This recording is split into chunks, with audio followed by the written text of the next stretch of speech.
There will be a familiar face at Boston Bruins training camp as Danton Heinen has signed a professional tryout offer.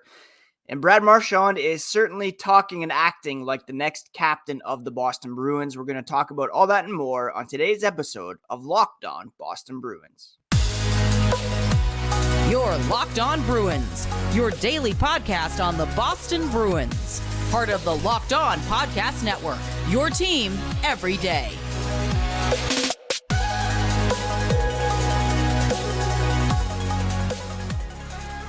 What is up, Bruins fans, and welcome back to the Locked On Boston Bruins podcast. I'm your host, Ian McLaren, and this is a daily show where we discuss all things Spoked B.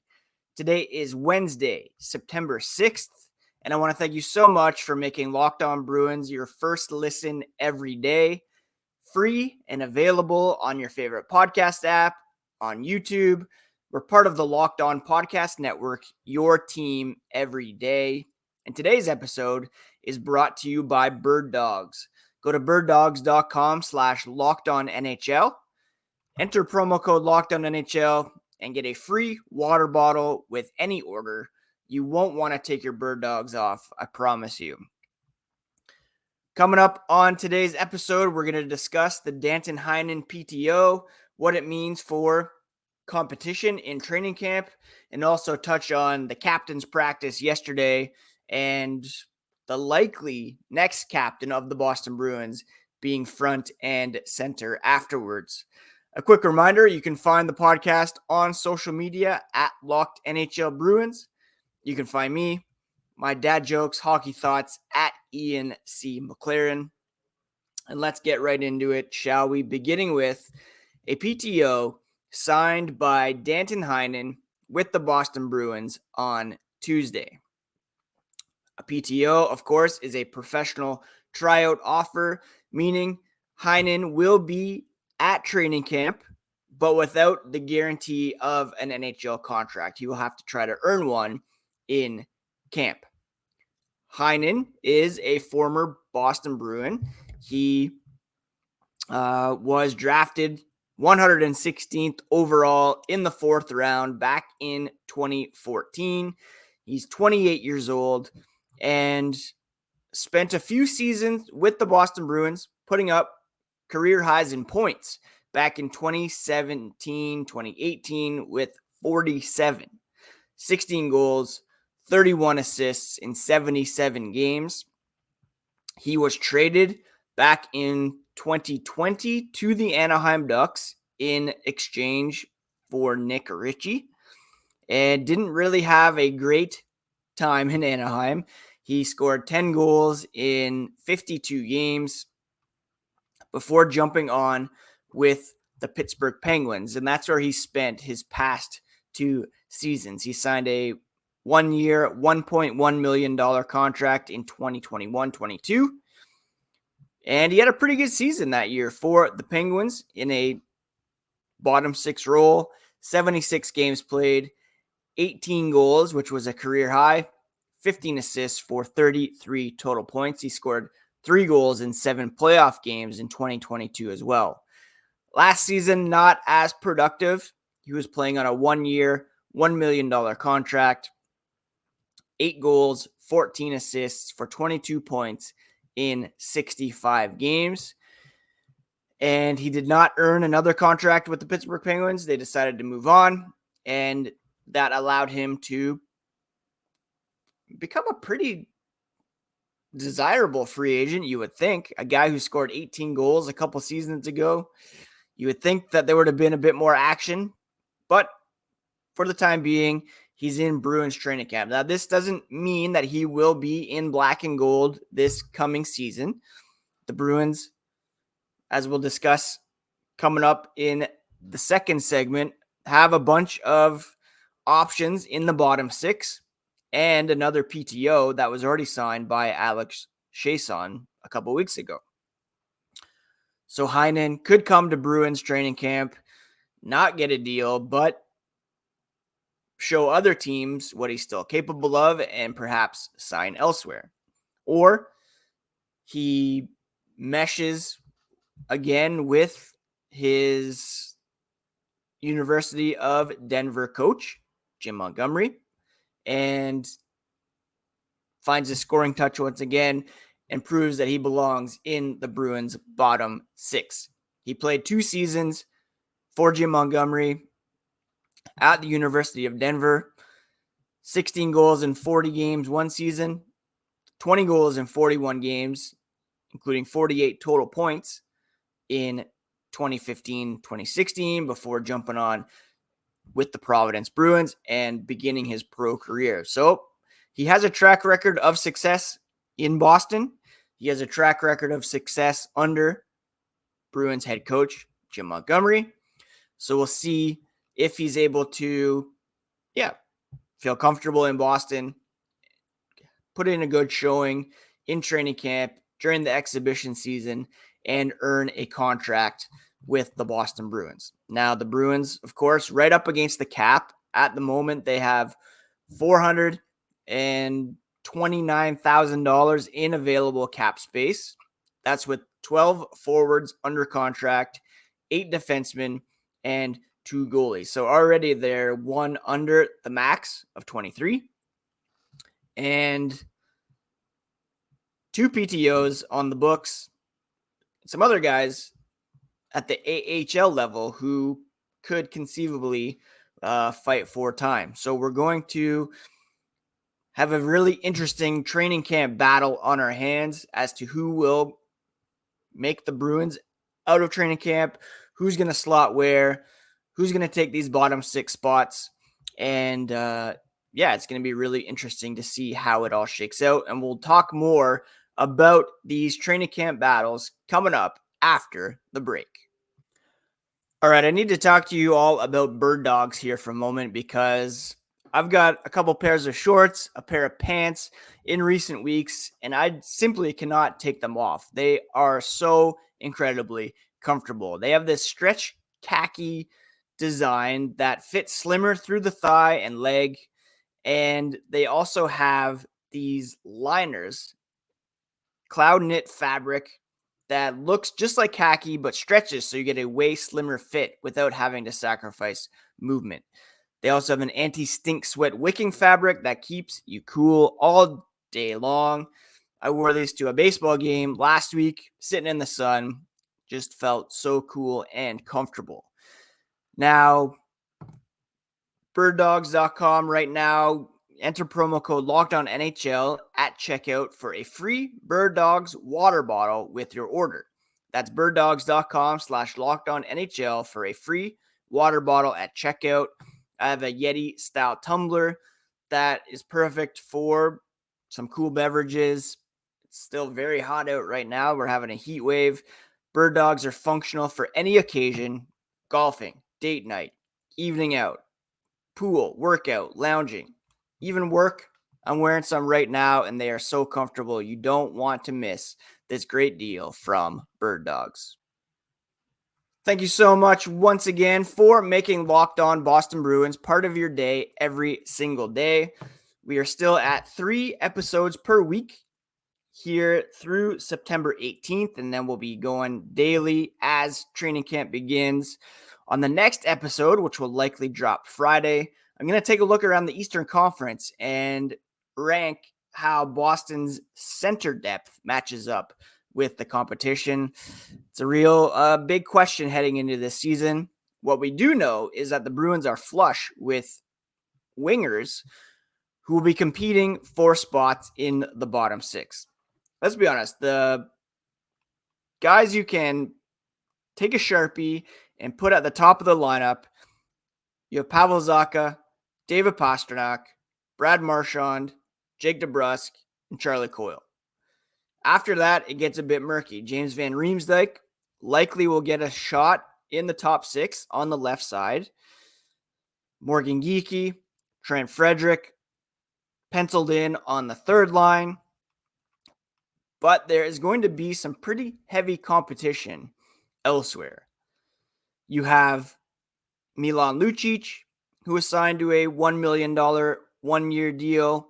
You have Van Riemsdyk, who I mentioned, on the 1-year, $1 million contract. Jesper Boqvist was signed at $775,000. AJ Greer still under contract. The Bruins signed Patrick Brown, presumably to play fourth line center. Plus, we now have these two PTOs. Danton Heinen, who we talked about in segment 1, plus Alex Chiasson, who brings some power play scoring prowess to the table. Now, assuming Heinen and Chiasson earn contracts, that would put them at 14 forwards, so someone would have to be sent down to the AHL. I would assume it would be Patrick Brown, although he was given a 2-year contract at $800,000 per year. All of this is before we take into account some youngsters who will be trying to earn a spot on the opening night roster out of camp. Your John Beechers, Georgi Merkulov, perhaps John Farinacci, who was just signed after he didn't agree to terms with the Arizona Coyotes. Fabian Lysell. Brett Harrison, perhaps, although he's a bit on the younger side. Oscar Steen, Jakub Lauko, Mark McLaughlin, veteran Jason Megna. These are guys that you expect to come out, swing in training camp, really make an impression, and crack the opening night roster. Lauko, for sure, I think would be up there after, the way he played last season, appeared in the playoffs. So it's going to be really interesting to see who makes the team out of training camp. Do they roll with a fourth line of Greer, Lauko, Patrick Brown? Does Milan Lucic play on the third line, or do you put him down on the fourth line? Who's going to be line mates with Geekie and Frederick? Those two guys are pretty versatile.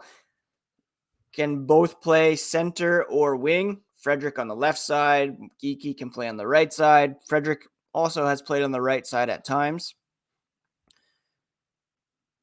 We thought that things were pretty much set after they signed Jesper Boqvist. That was announced prior to Patrice Bergeron retiring. So the assumption was, the money that they were going to pass on to Bergeron, it's all taken up here with these contracts signed by Lucic, Van Riemsdyk, Brown, Boqvist. But now they go out and sign these two guys to professional tryouts, not only ramping up the internal competition, but really making it difficult for some of the younger guys to jump up and grab a spot. And I saw some people on Twitter complaining about this. Why are they adding these players when you have young guys ready to step up? Well, there's no guarantee that any of these guys are going to be able to make an impact over the course of an 82-game season. Some of these guys are still pretty young. Beecher's only 22. Merkulov, Farinacci, both 22. Lysell and Harrison, still 20 years old. Now Steen at 25. Lauko at 23. Mark McLaughlin, 24. These are the players that I expected to be challenging for roster spots. And that still could be the case. When it comes to Patrick Brown, AJ Greer, even Jesper Boqvist, they're all making, 6 figures. So they're easily variable at the AHL level. They would have to go through waivers, and that's always an interesting spot prior to the beginning of the season when teams dump a bunch of guys on waivers, hoping that they clear in order to be assigned to the AHL and be available for call-up in the event of injury, what have you, later on in the season. You see so many guys go on waivers, many clear, but some don't. Brown with 2 years left on his deal, probably more likely to clear than a Boqvist or an AJ Greer, who are younger. The guys on the AHL deals are more easily variable. Steen, Lauko would have to go through waivers, however, meaning it's a very real possibility that either could be snagged if they don't make the opening night roster. So it's going to be extremely interesting to see how this plays out. The opportunities there for James Van Riemsdyk to be a top 6 winger. Failing that, if he doesn't show up in camp, doesn't impress, who knows what could be in his future. Lucic could be on the verge of being a 13th forward for the Bruins. But Boqvist, Chiasson, Heinen, Brown in a real dogfight to make the team. And again, if Chiasson and Heinen are going to make the team, the Bruins will have to clear some space in order to sign them to begin with, seeing as they only have $500,000 in available cap space. You demote Brown, Greer, Boqvist, sign these guys to minimums. It's possible. Or there's still the possibility of a trade here, specifically on the blue line, as you have 5 guys over the $300 million mark. So Don Sweeney still has some work cut out for him. He's making things a bit more challenging for himself by adding these PTOs and having to sort that out, but also creating that internal competition so that the Bruins can put together the best possible team. The thing I like about Heinen is he's very strong defensively as well. The Bruins could have a very good mix of scorers in the bottom 6, but you need that defensive responsibility there as well. And he certainly brings that to the table. Training camp, still a couple weeks away yet. Could be a trade being worked on. There could be, just some shuffling in terms of the roster. Still some work yet to be done for Don Sweeney in advance of the season. And I'm excited to see how it all plays out. So keep it locked to Locked On Boston Bruins for all the latest when it comes to the black and gold. Coming up after the break, Brad Marchand was front and center on Tuesday after the captain's practice. Although the Bruins do not have a captain at the moment, certainly looks like he could be the guy to wear the C for at least a few years. Thanks so much again for making Locked On Bruins part of your daily routine. Please do subscribe if you haven't already. Each new episode automatically added to your feeds for you to download, listen, and enjoy. The Bruins held their first captain's practice on Tuesday at Warrior Ice Arena. Sick logo at center ice, similar to the one that I have on my hat for those of you who are watching on YouTube. Yellow B with the black spokes surrounding it. I'm very excited about the centennial look that is going to be revealed coming up in a few days. Brad Marchand was one of the veterans in attendance, setting the tone early, setting the example by getting out on the ice at the first opportunity. He said the captaincy isn't something that he's really thinking about too much. It would be a big honor to be in the leadership group, he said. When you look at the guys that have been there before, Patrice Bergeron, Zdeno Chara, most recently. But he said they've always done it collectively as a group, and regardless of who wears it, it's a collective thing. Nick Ritchie was a leader on the team. He's gone, obviously. Chara, Tuukka Rask. Now Milan Lucic is coming back, and he will be a leader on this team. Make no mistake about it. But Marchand has been here since the beginning, the lone holdover from the 2011 team, minus assistant coach Chris Kelly. He's been through 2013, 2019 heartbreaks, Game 7, multiple suspensions, licking faces, 2 100-point seasons, and establishing himself as a premier winger at the NHL level. David Pastrnak, Charlie McAvoy are younger and could very well don the C. But right now, it seems as though it's going to be Brad Marchand. Now, Marchand said when they had Bergeron, Chara, basically two captains, and that just bleeds through the lineup. And it was the same with Bergeron. It wasn't just a one-man show. Leadership is expected, from everybody up and down the lineup, and they're going to do that again this season. But the expectation is that there will be a C on Marchand's jersey. Charlie Coyle said Marchand's work ethic is just top of the charts. Every time he's in the gym, when people are watching, behind closed doors, even in the locker room, whether he's got to set the example in whatever situation, he's always brought it. Even when Chara was there, even when Bergeron was there, he's always been there and done his part, and he's only gotten better at it too over the years. Now, the Bruins could very well give the captaincy to David Pastrnak, their best player, Charlie McAvoy, their best defenseman. They're still young and many years ahead of them in black and gold.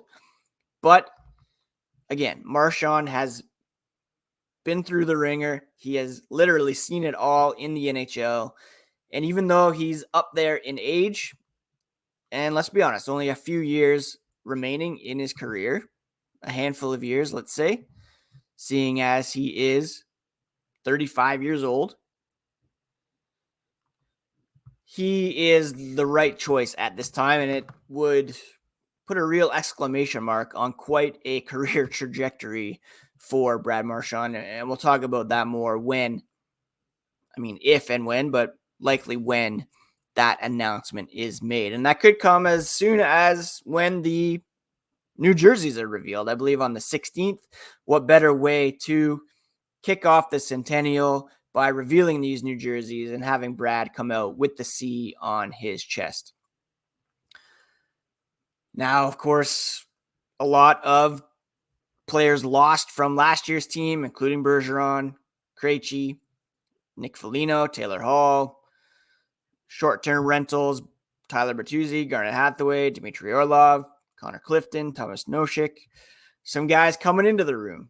We've talked about this here earlier in this episode. Lucic, Boqvist, Brown, Chiasson, Geekie, Shattenkirk on the blue line, James Van Riemsdyk. The captain will have an important job to enable a smooth transition to help everybody feel welcome in the room and also help the team rebound from last year's disappointing result and exceed expectations, which will be lower certainly this year. So won't be an easy job for the captain this year. Have to face the media after more losses than last season, answer questions on a nightly basis. But Marchand, I believe, is up to the task, and it certainly looks like he will be the next captain of the Boston Bruins. All right, that's it for today's episode, my friends. Again, on Friday, we'll be back looking at center depth around the Eastern Conference and where the Bruins rank at this present moment.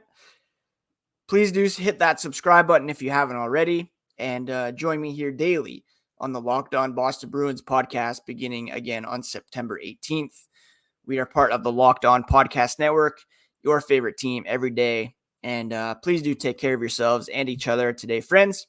We'll talk to you again here on the next episode of Locked On Boston Bruins.